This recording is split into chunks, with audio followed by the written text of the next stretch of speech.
So design thinking theory is how we build systems, right? So what we just did is we went through and we learned, right? So I'm learning as much as I can about this client, right? Who are you? What do you want? It's interviews, it's subjective questions.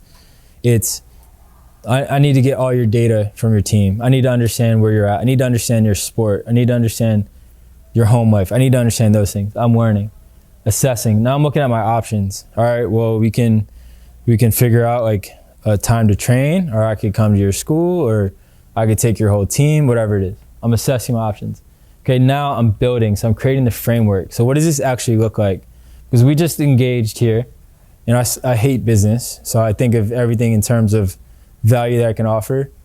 I'm seeing what value can I offer you based on what I just learned from you. Now I'm going home and I'm building a framework. So go to the next one. Okay, inside the build phase, we have test, analyze, and program. Okay, and this is what we're gonna do tomorrow. This is my last slide. On the test side, we're doing sprint-specific tests, obviously. Acceleration profiling, which is force velocity profiling, which I'll get into. We have some sprint-specific strength and mobility tests, which are, I'll show you guys, are pretty easy. And then we have power profiling. We use something called dynamic strength index.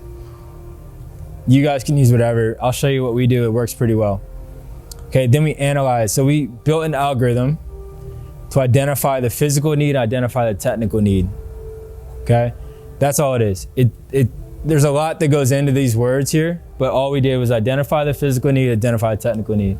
Okay, lastly, program. So once we have the analysis, we've already tested. Now when I get to programming, I'm gonna look at how frequently are we training.